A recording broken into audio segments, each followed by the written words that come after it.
Thank you for staying with us, everyone. Interesting times ahead in Nigeria's politics, especially situation and scenarios playing now between the National Assembly and the executive arm of government. Take, for example, ambassadors. Some names, the nominees sent to the National Assembly, thrown back to the presidency to be replaced. The NERC nomination and appointment also thrown back to the to the presidency. A lot of people will be wondering, it's an APC-dominated two arms of government.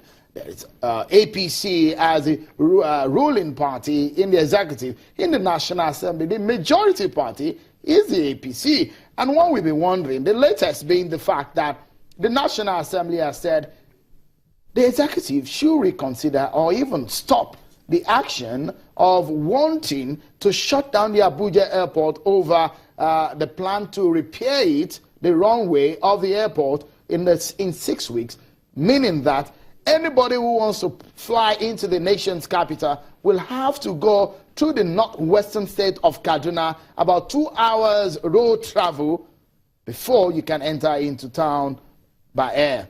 That has been the plan. The National Assembly is not yielding to that. Well, let's see what happens in the coming days. But for a moment, we are able to reconnect with the spokesperson of the House of Representatives, Honorable Abdulrazak Namdas, whom network was almost denying us talking to. Before that network went bad, I wanted to ask you, one area that a lot of people have been asking question is the delivery of vehicles. You have your own vehicle right now, isn't it?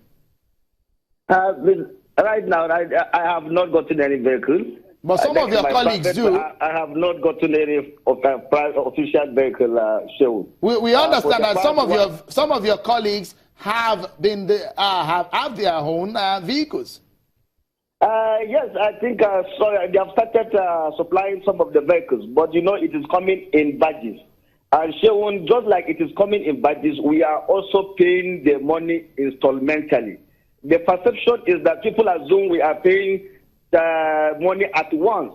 But that is why we decided to go into a partnership between ourselves and indigenous company so that we can be able to be paying installmentally such a manner that we will not suffer. And then they too will remain in business. And we also empower them. So that's what is happening. Oh, are you saying that the vehicles are being coupled in Nigeria? The vehicles are going to be used by the lawmakers?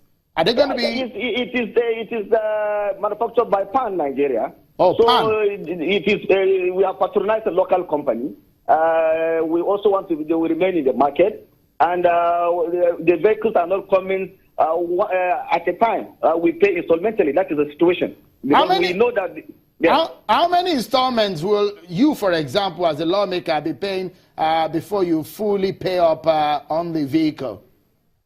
No, it is between the management. I cannot say exactly how much we are paying right now, but what I know is that we are paying it installmentally. But I'm sure we've done it in a manner that, because we also understand the situation we found ourselves. That is why we opted for a made in Nigeria vehicle that can be able to help us do our official job.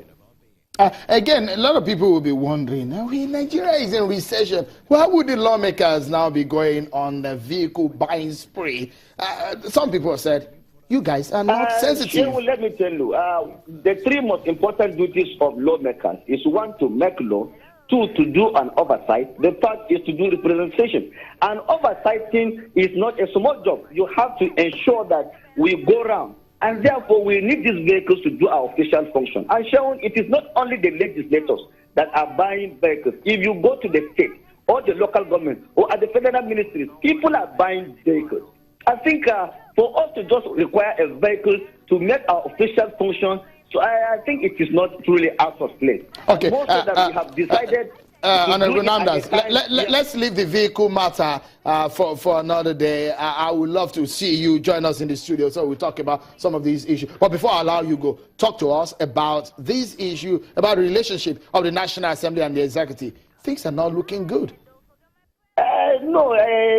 You understand that the arms of government, the legislature and the executive and the judiciary, the essence is for us to have checks and balances. And therefore, if there are disagreements by any of these arms of government, it is not personal. It is done to kind of enhance the beauty of democracy. Let me tell you something. People have always assumed that if we shouldn't ask questions. But some of the questions we normally ask is to ensure that there are checks and balances. It is not done in any interest. Because if you don't ask, people say we have been pocketed. And if you ask, they say, okay, because we didn't get anything. I think Nigerians should start looking at it from the fact of view that for us to build a democracy. Honorable Namdas, you must create time to come talk to us, Nigerians, on these matters. Let's leave it at that. Enough for an evening. Thank you so much, Honorable Abdulrazak Namdas, spokesperson of the House of Representatives. Let me come back to my guest, Benga.